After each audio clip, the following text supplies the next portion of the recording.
गरीब का दाल चावल। मुन्नी 21 साल की अनाथ लड़की है। अपना पेट पालने के लिए वो कचरे में से बोतल जमा करके कबाड़ी को बेचती है। मुन्नी के पास पक्का घर नहीं था, वो झोपड़ी में रहती है। बारिश के मौसम में उसके घर में पानी आ रहा था। अचानक से तेज आंधी आई और उसके घर की छत उड़ गई। परेशान हो गई हूँ मैं। क्या फायदा ऐसी जिंदगी का? भगवान, आप मुझे उठा क्यों नहीं लेते? तंग आ गई हूँ मैं। हर कोई मुन्नी को गंदी नजर से घूरता था। एक दिन मुन्नी कचरे में से बोतल ढूंढ रही थी। तभी एक आदमी मुन्नी के पास आता है।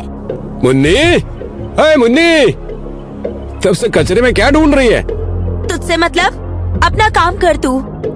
आए हाय, तीखी जबान। मेरे साथ मेरे घर चल, तुझे रानी बना के रखूंगा। वो आदमी गंदी नजर से मुन्नी को देखता है और फिर बातों बातों में मुन्नी का हाथ पकड़ के अपनी तरफ खींचता है। अगली बार अगर मेरा हाथ पकड़ा ना तो सबके सामने थप्पड़ मारूंगी तुझे। हरामजादे, भाग यहाँ से। बूढ़ी माँ अपने ढाबे से ये देख रही होती है। मुन्नी लड़की होके भी बिना डरे उस आदमी को थप्पड़ मार देती है। मुन्नी की हिम्मत देखकर बूढ़ी माँ उसके पास आती है।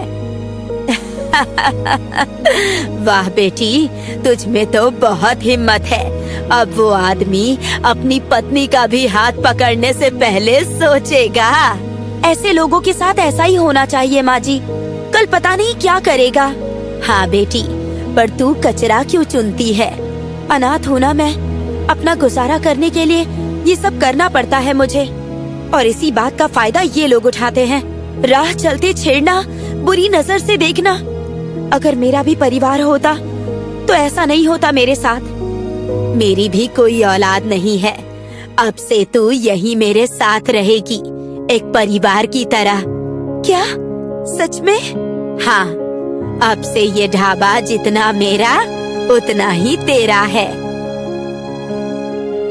मुन्नी बूढ़ी माँ के साथ उन्हीं के ढाबे पे रहने लगी। हर दिन ढाबे की साफ सफाई, झाड़ू पोछा और खाना बनाने में बूढ़ी माँ की मदद करती थी वो। क्या खुशबू आ रही है। क्या फायदा ऐसी खुशबू का जब लोग खाना खाने आते ही नहीं हैं। सब लोग उस बड़े होटल में खाना खाने जाते हैं। इस ढाबे में तो कोई भी आता ही नहीं है। बूढ़ी माँ, सब आएंगे। वो कैसे? शायद लोग बोर हो गए हैं वही दाल चावल खा खा कर, इसीलिए कोई नहीं आ रहा है।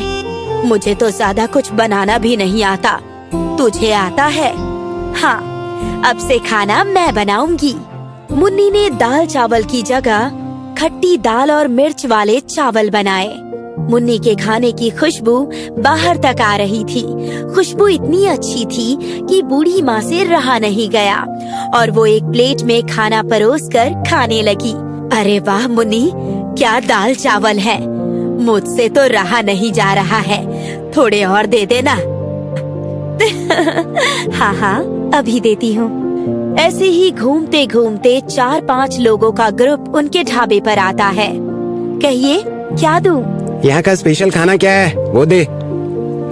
थोड़ी जल्दी दे, पेट में चूहे दौड़ रहे हैं। अभी तो खट्टी दाल और मिर्च वाले चावल हैं। जो भी है जल्दी दे दो।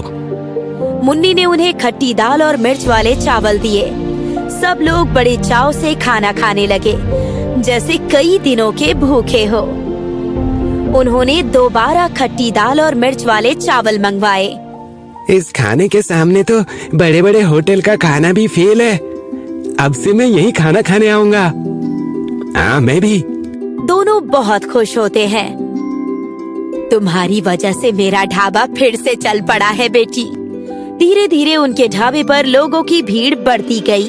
लोग दूर दूर से खट्टी दाल और मिर्च वाले चावल खाने आने लगे। क्या स्वाद है, मजा आ गया। लोगों की बढ़ती भीड़ के साथ मुन्नी का काम भी बढ़ गया। मुन्नी ने एक लड़के छोटू को काम पर रख लिया और दूसरी तरफ बड़े बड़े होटल वालों का नुकसान हो रहा था। उन्हीं में से एक था विवेक। इनके खट्टी दाल और मिर्च वाले चावल की वजह से हमारा होटल बंद ना हो जाए। कुछ ना कुछ तो करना पड़ेगा। विवेक मुन्नी के ढाबे पर नजर रखने लगा। कितने कस्टमर्स आते हैं, कौन कौन ढाबे पर काम करता है, सब कुछ। एक दिन विवेक छोटू को रास्ते में रोक लेता है। ओ छोटू। जी कहिए, आपको मेरा नाम कैसे पता है? तेरे बारे में मुझे बहुत कुछ पता है। छोटे से घर में रहता है, तुझे बाइक खरीदनी है, पर तेरे पास उतने पैसे नहीं है। आपको मेरे बारे में इतना कैसे पता? ये सब छोड़, तुझे बाइक चाहिए ना, मैं दिला दूंगा। उसके लिए तुझे मेरा एक छोटा सा काम करना होगा। विवेक ने छोटू को पॉइजन की छोटी सी शीशी दी। तू चुपके से खाने में ये डाल देना, डर मत, इससे कोई मरेगा नहीं। किसी को पता चल गया तो? किसी को कुछ पता नहीं चलेगा। तुझे बाइक चाहिए या नहीं? हाँ हाँ। छोटू चुपके से खट्टी दाल में वो केमिकल मिला देता है। लोगों की भीड़ हर दिन की तरह भरी हुई थी। सब लोग जहर वाला खाना खा लेते हैं। खाना खाने के थोड़ी देर बाद लोगों की तबीयत खराब होने लगती है। सब लोग उल्टियां करने लगते हैं और विवेक तुरंत फूड ऑफिसर को वहां बुलवा लेता है। हमें कंप्लेंट मिली है, आपके खाने में पॉइजन मिला है। क्या? नहीं सर, मैं अपने खाने में कोई मिलावट नहीं करती हूँ, आप चेक कर लीजिए। वो तो हम करेंगे ही। फूड ऑफिसर रसोई घर में चेक करते हैं। उन्हें पॉइजन की शीशी मिलती है और खट्टी दाल के ऊपर साफ साफ पॉइजन दिख रहा होता है। ये शीशी किसकी है मुझे नहीं पता, और किसने ये दाल में मिलाई मैं ये भी नहीं जानती हूँ। जहर मिलाती है। अब तुझे जेल में पता चलेगा कि लोगों की जान के साथ खेलने का नतीजा क्या होता है। मुन्नी ऑफिसर को समझाने की कोशिश करती है, पर कोई भी मुन्नी की बात नहीं मानता है और मुन्नी को जेल हो जाती है। विवेक बहुत खुश होता है। लोग पहले की तरह उसके होटल में आने लगते हैं। बहुत अच्छा लग रहा है, इतने दिनों बाद फिर से इतने लोगों की भीड़ देख के। अब भगवान जाने अब मुन्नी की क्या हालत होगी। विवेक छोटू को एक महंगी बाइक दिला देता है। अब से ना तू मुझे जानता है ना मैं तुझे। हाँ। 6 महीने बाद जैसे तैसे बूढ़ी माँ मुन्नी की जमानत करवाती है। अब फिर से मुझे अपना ढाबा चालू करना होगा। पहले ये पता लगाना होगा कि पॉइजन की शीशी आई कहाँ से थी। मुन्नी ढाबे पर पहुँचती है। ढाबे की हालत बहुत खराब थी। तभी मुन्नी छोटू को देखती है, एक महंगी बाइक पर सवार। मुन्नी को छोटू पर शक हो जाता है। मुन्नी छोटू के घर जाती है। छोटू कहाँ है? अरे मुन्नी जी, आइए आइए, बैठिए ना। छोटू अभी आता ही होगा। आपने गांव की जमीन क्यों बेची? मुन्नी, हमारी गांव में कोई जमीन ही नहीं है बेटा। क्या?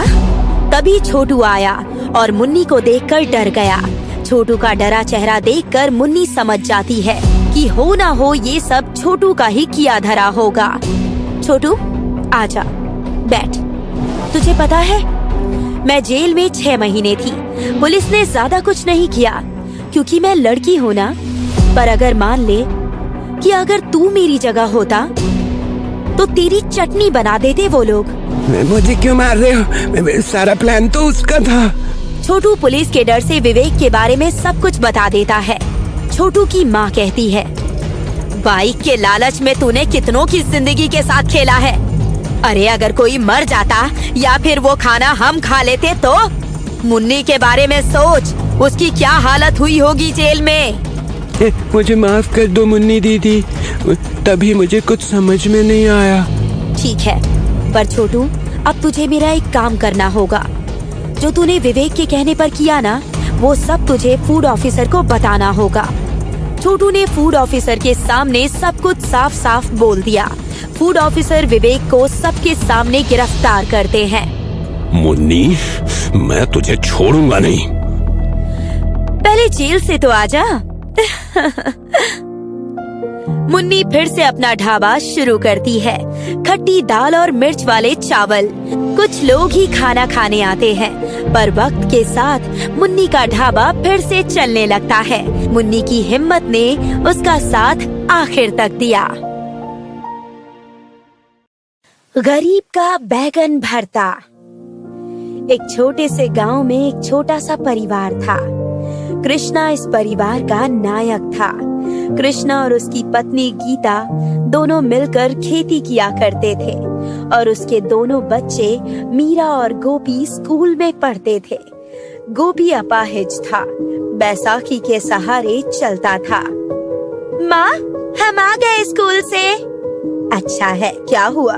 तेरे छोटे भाई का मुंह क्यों लटका हुआ है? आज स्कूल में एनुअल स्पोर्ट्स डे की बात हो रही थी और इसी बीच इसके दोस्त इसके अपाहिज होने का मजाक उड़ाने लगे। अच्छा बेटा, तू बोल, किसने तुझे क्या बोला? अभी जाकर उसके कान पकड़ती हूँ। आज तो तू उन लड़कों के कान पकड़ लेगी, लेकिन आगे क्या? क्या हर वक्त तू अपने बेटे के साथ होगी? तो इसका मतलब क्या उन लड़कों को छोड़ दूं? कृष्णा गोपी के पास गया। बेटा, तेरी जिंदगी में अक्सर ऐसे लोग आएंगे जो तेरी कमजोरी पे तेरा मजाक उड़ाएंगे। अब ये तुझ पर है कि तू उनकी बातें सुनकर उदास होगा या उन्हें मुंह तोड़ जवाब देगा या बस उनकी बातें अनसुनी करेगा। पर पिताजी, अगर बातें अनसुनी कर दी तो वो लोग फिर से चिढ़ाएंगे। चिढ़ाने दो, अगर उनकी बातें तुम्हें लगे ही ना तो इससे बड़ी उनकी हार नहीं होगी। गोपी बेटा, ये महत्व नहीं रखता कि लोग तेरे बारे में क्या सोच रहे हैं। महत्व ये रखता है कि तू खुद के बारे में क्या सोच रहा है। जी पिताजी। कृष्णा की बात सुनकर गोपी के चेहरे पर मुस्कान आ गई। अगले दिन कृष्णा और गीता खेतों में काम कर रहे थे। अब तक गीता मुंह फुलाए बैठी थी। क्या हुआ? कुछ नहीं। अब बोल भी दे, कब तक बात मन में रखेगी? मेरे बेटे के अपाहिज होने पर लोग उसका मजाक उड़ाते हैं और आप है कि मुझे हमेशा दबाते हैं। मेरा मन तो था कि उन लड़कों की अच्छे से पिटाई करूं मैं। बस, मार तो मैं भी सकता था उन लड़कों को, पर इससे गोपी की परेशानी का हल नहीं हो सकता है। हाँ, वो तो है। अच्छा, डॉक्टर साहब ने कहा था कि वो नकली पाँव लगवा सकते हैं गोपी को, जिससे कि वो चल सकता है। हाँ, बात की थी मैंने उनसे, पर बहुत पैसे लगने वाले हैं। 20,000। हमारे तो रोज 2 वक्त के खाने की भी परेशानी है।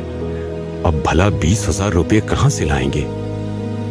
हो जाएंगे, मुझे उम्मीद है कि 20,000 रुपए जरूर हो जाएंगे। हाँ, इस बार बैंगन की फसल बोई है। अगर फसल अच्छी निकली तो कुछ पैसे तो जरूर जमा हो जाएंगे। हाँ हाँ, बहुत अच्छी फसल होगी। गीता और कृष्णा खेतों में बहुत मेहनत करते हैं। वो चाहते हैं कि उनकी फसल बहुत अच्छी उगे, जिससे उनकी सारी परेशानियां खत्म हो जाए। लगभग 2 महीनों की कड़ी मेहनत के बाद आज उनके खेत लहलहा रहे थे। बैंगन की फसल वाकई में बहुत अच्छी हुई थी। इस बार भगवान ने हमारी सुन ली। हाँ, बहुत अच्छी फसल हुई है। मैंने व्यापारी को बुलवाया है, देखते हैं कितने पैसे मिलते हैं। भगवान करे कि इतने पैसे मिले जिससे न सिर्फ हमारा घर चले बल्कि गोपी को नकली पाँव भी मिल जाए। उम्मीद तो यही है। कृष्णा बैगन की कटाई करने लगा और गीता घर चली गई। कुछ देर बाद व्यापारी वहाँ आया। अरे वाह, बैंगन की फसल तो बहुत अच्छी हुई है। हाँ सेठ जी, बहुत मेहनत जो की है। लगभग कितना किलो है बैंगन? 100 किलो होंगे। ठीक है, अब बाजार में बैंगन 10 रुपये किलो है। 100 किलो के 1,000 रुपये। बस इतना ही? अब जो दाम बाजार में चलेगा वही दूंगा ना। ये बैंगन है भाई, सोना नहीं। पर ये तो बहुत कम है। देखो भाई, अगर तुम्हें जमता नहीं है तो बोलो, वरना गांव में बैंगन बेचने वालों की कोई कमी नहीं है। कृष्णा को व्यापारी का दाम बहुत कम लग रहा था। नहीं नहीं सेठ जी, मैं किसी और को बेच दूंगा। अच्छा, इसे तुम्हारी मर्जी। व्यापारी वहाँ से चला गया। कृष्णा मायूस होकर घर लौटा। क्या हुआ, व्यापारी नहीं आया क्या? आया था, पर कह रहा था बैंगन बस 10 रुपये किलो का दाम देगा। क्या? पर शहर के बाजार में तो बैंगन 40 रुपए किलो बिक रहे हैं। हाँ, पर ये व्यापारी बहुत कंजूस है। गरीब किसानों का खून चूसता रहता है। गांव के कई किसान इसे इसी दाम पे बैगन देते हैं, इसीलिए वो खून चूस रहा है। तो अब हम क्या करेंगे? पिताजी, आप बैंगन खुद शहर क्यों नहीं ले जाते? बेटा, उसके लिए भी पैसे लगेंगे। हमारे पास टेम्पो के भी पैसे नहीं है। तो अब क्या करोगे? कोई और व्यापारी है? नहीं है। तो क्या फायदा हुआ इतने सारे बैगन उगाकर? कुछ नहीं। पूरा परिवार मायूस हो गया। पर तभी गोपी बोल पड़ा, पिताजी, अगर हम ये बैगन कुछ दिन और रखें तो खराब हो जाएंगे। उससे अच्छा है कि हम इन बैगनों का भरता बनाकर पूरे गांव को खिलाएं। यहाँ खुद के खाने की समस्या है और तुम्हें गांव को दावत देनी है। वैसे गोपी ठीक तो कह रहा है। और गीता, तू बैगन का भरता कितना स्वादिष्ट बनाती है ना। हाँ माँ, कल बनाओ ना पूरे गांव के लिए। तुम सब पागल हो गए हो क्या? यह समस्या क्या है और तुम सब क्या बोल रहे हो? कभी कभार समस्या को भूलकर ही समस्या का समाधान होता है। तुम बनाओ बैगन का भरता पूरे गांव के लिए। हम सब तुम्हारी मदद करेंगे। ठीक है। अगले दिन गीता और उसका पूरा परिवार बैगन का भरता बनाने में जुट गया और मीरा पूरे गांव को दावत देने चली गई। अरे काका, आज हमारे घर बैगन के भरते की दावत है, आप जरूर आना। हाँ, आऊंगा भाई। मौसी, बैगन के भरते की दावत है, जरूर आना। हाँ, आती हूँ। जब तक मीरा गांव को दावत देकर घर लौटी, तब तक बैंगन का भरता तैयार था। अरे मीरा, अब तू फटाफट रोटियां बना, गांव वाले कभी भी आते होंगे। ठीक है माँ। कृष्णा का पूरा परिवार खाना बना रहा था और कुछ ही देर में खाना तैयार था। और कुछ देर बाद गांव वाले आना शुरू हो गए। सब एक पंगत में बैठे थे। मीरा सबको बैंगन का भरता और रोटी परोस रही थी। गांव वालों ने बैगन का भरता खाना शुरू किया। अरे वाह, क्या स्वाद है, मजा आ गया। हाँ दीदी, ऐसा बैगन का भरता तो पहले कभी नहीं खाया। बहुत ही स्वादिष्ट है। पर ये दावत है किस खुशी में कृष्णा? खुशी में नहीं, गम में। क्या मतलब? मैंने और मेरे परिवार ने 2 महीने मेहनत करके 100 किलो बैंगन उगाए थे, पर व्यापारी बैंगन का दाम 10 रुपये किलो दे रहा था। उससे क्या होगा? रखे रखे बैंगन खराब हो जाएंगे। इसीलिए सोचा इनका सही उपयोग करूं और कम से कम गांव वालों को एक बार स्वादिष्ट खाना खिलाऊं। सोच तो तुम्हारी बढ़िया है कृष्णा। मेरे पास तुम्हारे लिए एक सुझाव है। क्यों ना तुम सब मिलकर गांव में बैंगन का भरता ही बेचो। हाँ, बहुत बिकेगा। इतना स्वादिष्ट बैंगन का भरता तो कभी खाया ही नहीं है। क्या हम सच में ऐसा कर सकते हैं? क्यों नहीं? चाहो तो मेरी नुक्कड़ वाली दुकान ले लो। मुझे तुमसे कोई भाड़ा वाड़ा नहीं चाहिए। जब तुम्हारी कमाई अच्छी हो तो जो तुमसे बन सके वो दे देना। ये सुनकर कृष्णा अपने परिवार की ओर देखने लगा। एक नई उम्मीद की किरण जगी थी। 2 दिन बाद कृष्णा और उसके परिवार ने मुखिया जी की दुकान में अपना बैंगन के भरते का ढाबा खोल लिया। 1 प्लेट बैंगन का भरता देना। ये लीजिए भैया। पहले ही दिन से उनका ढाबा चल पड़ा। लगभग 1 महीने में ही उन लोगों ने 10,000 रुपए कमा लिए थे।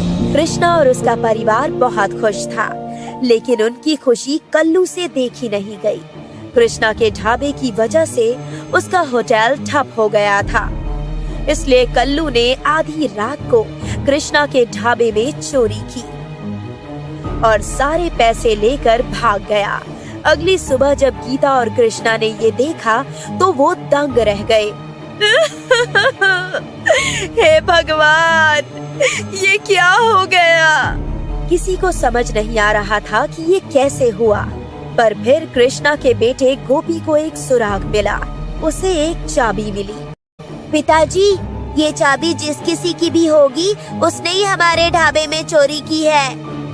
कृष्णा ने वो चाबी मुखिया जी को दिखाई। शायद मैं जानता हूँ ये कौन है। चलो मेरे साथ। मुखिया जी सारे गांव वालों को कल्लू के होटल ले गए और उस चाबी से कल्लू के होटल का ताला खुल गया। मतलब कल्लू ने मेरी दुकान में चोरी की? हाँ। गांव वाले कल्लू को पकड़ लाए और सबने मिलकर उसे बहुत पीटा और तब कल्लू ने अपना गुनाह कबूल कर लिया। मेरा होटल बंद होने पे आ गया था, इसीलिए मैंने ऐसा किया। तुझे तो पुलिस के हवाले कर देना चाहिए। नहीं नहीं, ऐसा मत कीजिए, मैं सारे पैसे वापस दे दूंगा। ठीक है, इस बार तो तुझे छोड़ रहे हैं। अगली बार इस गांव में दिखा तो तू हवालात में होगा। पैसे वापस मिल गए और कल्लू का होटल बंद हो गया और अब कृष्णा के ढाबे पर ज्यादा ग्राहक आने लगे। 4 महीने बाद ही कृष्णा ने 20,000 रुपए इकट्ठा कर लिए और अपने बेटे गोपी को नकली पाँव भी लगवा दिया। अब गोपी बिना बैसाखी के चल सकता था। अब क्यों रो रही है? ये तो खुशी के आंसू है जी, डगमगाते ही सही, पर अब कृष्णा के परिवार की गाड़ी पटरी पर आ रही थी। उम्मीद है कि अब उनके साथ सिर्फ अच्छा ही होगा।